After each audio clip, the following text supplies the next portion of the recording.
et bienvenue sur Art Sacré Vivant. Aujourd'hui, nous sommes à Faucon, dans les Alpes de Haute-Provence, au couvent des Trinitaires. Un ordre fondé au XIIe siècle par saint Jean de Matha. Je vous propose de découvrir le père Bernard-Marie Geoffroy autour de son livre Conversion. Formé en psychiatrie, ancien aumônier des prisons et dans des hôpitaux psychiatriques, le père Bernard-Marie Geoffroy accompagne depuis de nombreuses années les personnes confrontées aux blessures de la vie. Dans son livre, il nous montre comment la psychologie et la spiritualité peuvent se rejoindre pour aider chacun à retrouver un chemin de liberté et d'espérance. J'ai souhaité le rencontrer pour comprendre son regard sur les blessures de notre époque et les chemins qui peuvent aider l'être humain à se reconstruire. Voilà donc le livre de Père Bernard-Marie Geoffroy, Conversion, spiritualité et psychologie dans l'épreuve, aux éditions Artege. Bonjour Bernard-Marie. Bonjour. Bonjour de ton accueil dans ta communauté et d'avoir accepté de parler de ton livre. Peux-tu dans un premier temps, pour les personnes qui ne connaissent pas les Trinitaires, nous présenter ta communauté et son message? Alors ma communauté fait partie d'un vieil ordre qui a été fondé au XIIe siècle par un certain saint Jean de Matha. Là où nous sommes, c'est le lieu de naissance du fondateur, dans les Alpes de Haute-Provence, c'est Faucon de Barcelonnette. Et cette communauté est présente ici depuis le XVIIe siècle, et le couvent date effectivement du XVIIe siècle. Donc le charisme de mon ordre, sa mission, sa manière de travailler, d'être dans la mission, c'est d'aller chercher les personnes en difficulté, forcément dans une forme de marginalité, de détresse. Et au départ, c'était aller chercher les chrétiens emprisonnés dans les geôles d'Afrique du Nord, prisonniers barbaresques, donc les musulmans à l'époque. On les appelait comme ça. Il y avait des razzias dans la vallée ici, et du jour au lendemain, les chrétiens se retrouvaient dans une position d'extrême souffrance et détresse dans des geôles d'Afrique du Nord. Et l'idée, c'est d'aller les chercher, les libérer et de les remettre debout dans leur dignité. Merci. Ton livre, donc Conversion, est le fruit de nombreuses années d'écoute et d'accompagnement. À quel moment as-tu ressenti le besoin de l'écrire? Alors, le bouquin paru en 2017, c'est un deuxième livre. Le premier livre, c'était Enfin libre, ou comment rompre les chaînes de la dépendance. J'ai accompagné beaucoup de gens qui sortaient d'une forme de dépendance, l'alcool, la drogue, et c'était assez spécifique. Et j'ai eu envie de faire un bouquin beaucoup plus large et qui concerne plutôt les gens qui veulent justement grandir dans l'amour de Dieu, grandir, s'épanouir dans cet amour qui est effectivement un amour libérant et guérissant. Intéressant.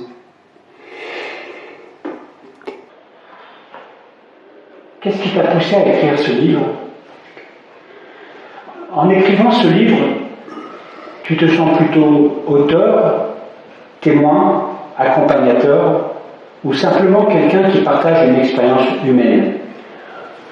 Alors, en premier, peut-être, oui, une expérience humaine, puisque tout le livre est centré sur mon histoire, pas que je voulais raconter ma vie, bien sûr, mais il se trouve que tous les accompagnements que j'ai pu faire ont une résonance avec tout ce que j'ai traversé, comme joie ou comme peine, grâce à Dieu, dans une forme de résilience. Et cette forme de résilience, c'est ce que je découvre aussi dans les accompagnements que je fais. Et le fait de l'avoir moi-même traversé me permet justement de faire des liens entre mon histoire et l'histoire des gens que j'accompagne. Ça ne suffisait pas aussi à chaque chapitre, il y a 12 chapitres, à chaque chapitre, je donnais des outils. Par exemple, le premier chapitre, c'est sur le pardon. Je raconte un pardon que j'ai dû donner, un pardon que j'ai dû accompagner, un pardon d'une maman qui a perdu sa fille assassinée, et elle devait affronter l'assassin au tribunal, et je l'ai accompagnée dans ce chemin de pardon. Et donc, dans la troisième partie de chaque chapitre, après avoir raconté mon histoire, l'histoire de quelqu'un que j'accompagne, c'est les outils qui permettent justement d'aller plus loin dans ce chemin de rétablissement. Oui. Ton livre parle de personnes blessées et de leur capacité à se reconstruire. Qu'est-ce qui t'a donné envie de partager ces histoires? C'est comme une action de grâce. Quand je vois en fait ce que le Seigneur peut œuvrer dans nos propres vies, cet artiste avec un grand A qui est le Seigneur, dans sa capacité de remettre debout, de faire grandir, de donner sens, de donner finalité de nos vies, c'est magnifique.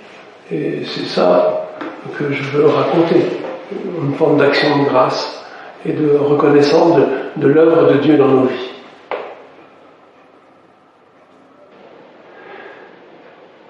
Pourquoi est-ce important pour toi de se faire rencontrer la psychologie et la spiritualité?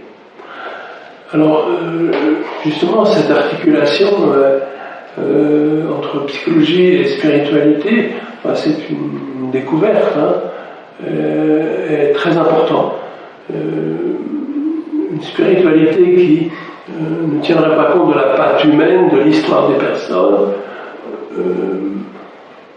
finalement, ne permettrait pas justement ce chemin de l'accomplissement de l'être. Il faut que ça puisse résonner dans notre propre histoire et d'une façon particulière venir rejoindre ce qui fait obstacle dans nos vies pour grandir, pour s'accomplir, et ce qui fait obstacle en général sont toujours liés à des blessures.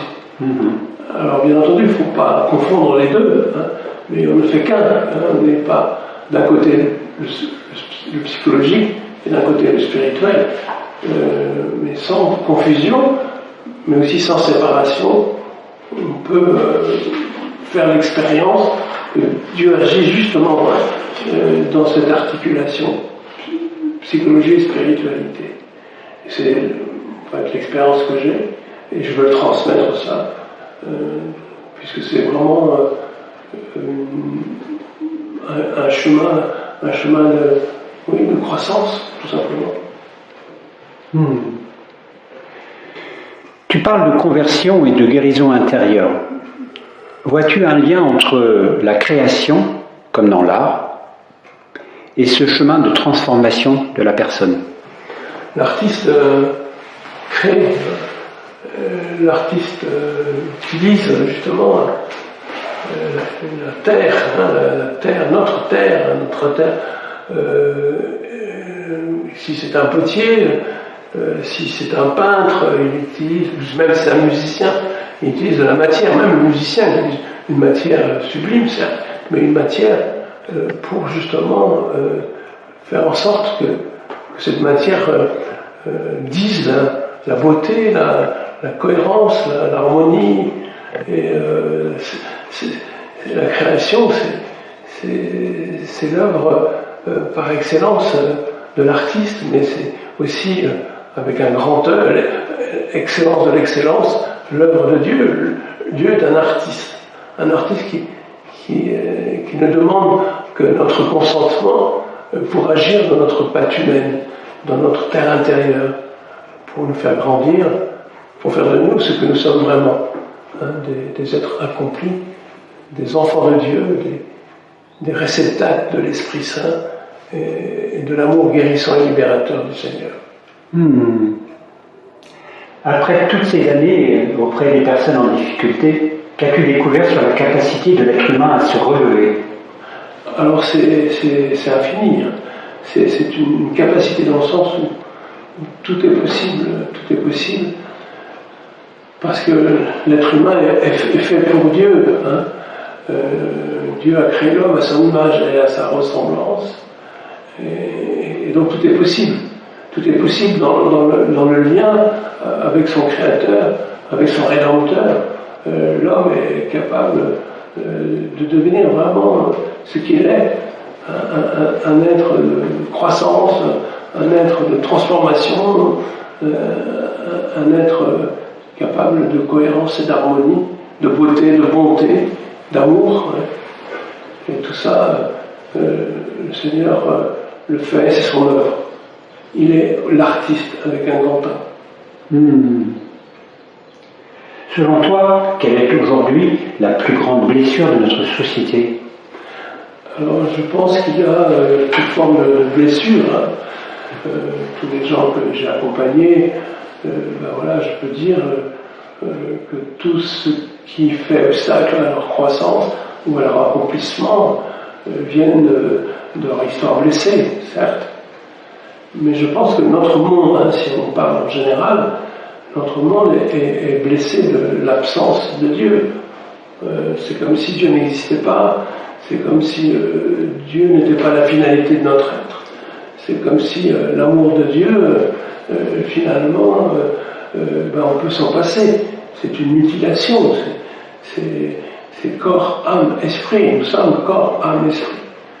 Corps, dans le sens où nous sommes faits dans cette terre qui nous compose, avec le souffle, le souffle de Dieu qui nous anime, qui nous permet d'être des êtres humains. Et il y a aussi l'âme, plutôt au sens de la psyché, capable de Dieu aussi, cette psyché, donc capable de s'élever vers le spirituel. Et ça, c'est la partie importante de notre être, c'est l'esprit. Ah oui. Et l'esprit vient justement d'un choix, d'une liberté, et on peut très bien ne pas vivre de l'esprit.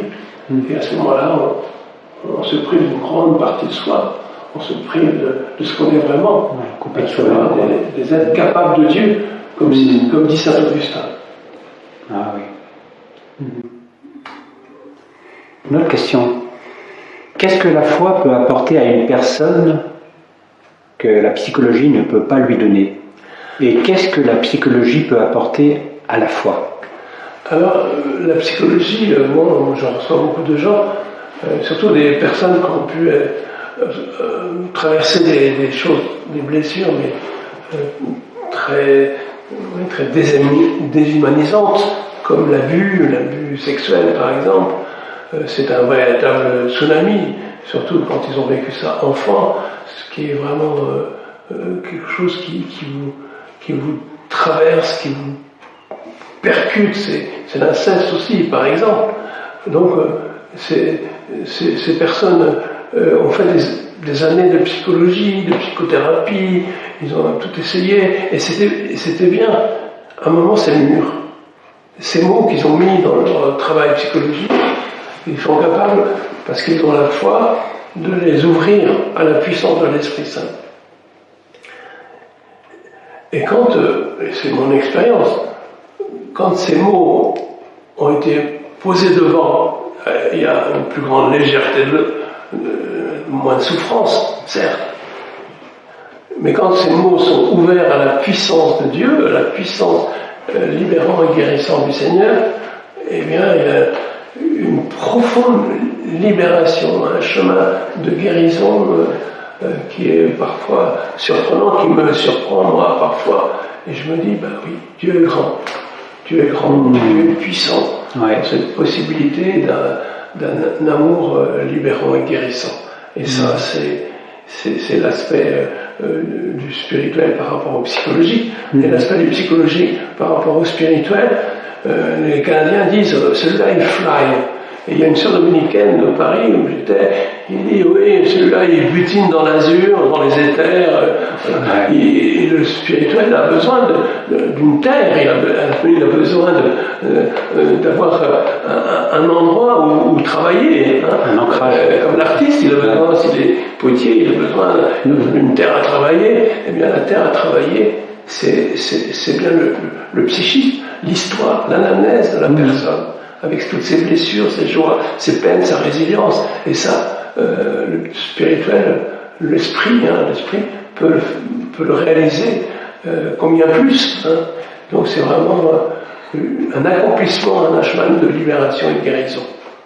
Ouais, c'est intéressant. Si tu devais transmettre un seul message au lecteur de ton livre, quel serait-il? Tout est possible.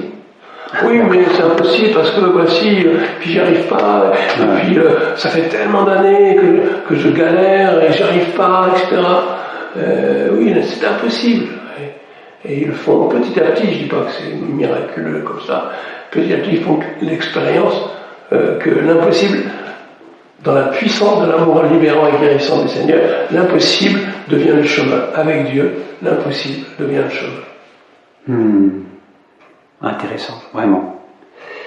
Ce qui me touche dans cette rencontre, c'est qu'elle nous rappelle que derrière chaque épreuve se cache peut-être un appel à devenir davantage soi-même.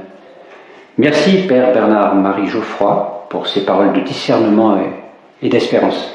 Merci à vous. Merci à vous d'avoir suivi cette rencontre. J'espère que ces paroles vous auront touché et ouvert un chemin de réflexion et d'espérance. Si cette rencontre vous a plu, n'hésitez pas à la partager et à vous abonner à la chaîne. Vous pouvez aussi visiter mon site Art Sacré Vivant. À très bientôt.